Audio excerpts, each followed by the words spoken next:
Cuando comprendí lo que realmente estaba sucediendo, me invadió un terror salvaje. ¿Qué sentiría usted si viera el cuerpo de una persona en la mesa de operaciones y de repente se diera cuenta de que es usted mismo? Y para Врачи colmo, не справились, escuchara que констатировали uno de los смерть. médicos, sacudiendo la cabeza, dice: ya está, el paciente ha fallecido, anoten la hora de la muerte. Los médicos no sabían que yo realmente escuchaba todo y, aunque mi corazón se detuvo, mi conciencia seguía funcionando. Lo que descubrí más allá de nuestra existencia terrenal no dejará a nadie indiferente. No importa si es ateo o creyente, en el más allá nada es como nos cuentan.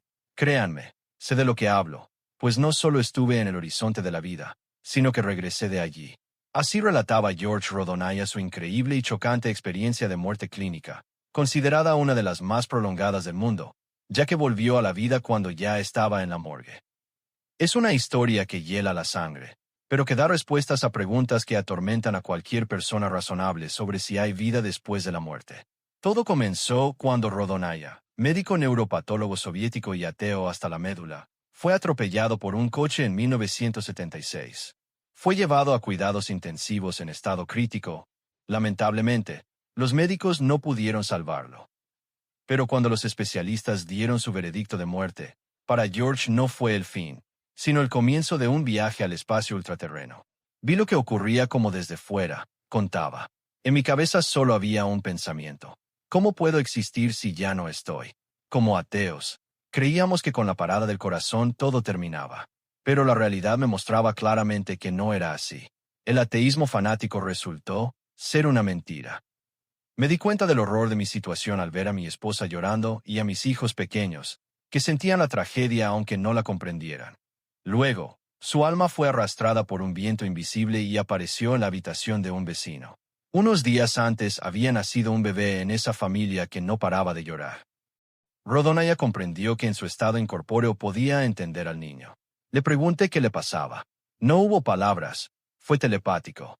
Supe que le dolía algo, pero no podía decírselo a sus padres. Entonces, por un esfuerzo de voluntad, George se visualizó de nuevo en la sala de operaciones, esperando avisar a los médicos de que seguía consciente. Parte 2. La luz y el milagro del regreso. Comenzó entonces el periodo más lúgubre de su viaje.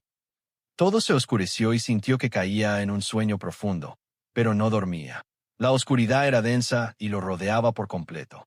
No sentía dolor físico, pero sabía que yo era yo en medio de esa penumbra absoluta, recordaba. Recordando a Descartes, pienso, luego existo. Eso lo alivió. Si existía, podía pensar en positivo. Se preguntó qué podía oponer a la oscuridad y, como una revelación, pensó en la luz. Al pensar en la luz, la oscuridad comenzó a disiparse. Pronto fue rodeado por una luz blanca cegadora que irradiaba calor y consuelo. Al acostumbrarse, notó que el espacio estaba compuesto por partículas, átomos y moléculas en un caos que era hermoso por su simetría. Vio la forma universal de todo lo vivo y su ansiedad desapareció. Apareció un disco dorado, como un sol, y se sintió parte de esa luz, experimentando oleadas de éxtasis. Comprendió que en el más allá no existe el tiempo. Vio su vida entera como un holograma, desde su nacimiento hasta la mesa de operaciones.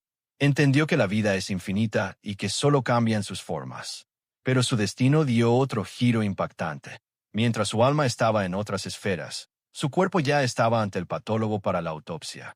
El especialista hizo una incisión longitudinal para abrir el tórax. En ese momento, George abrió los ojos.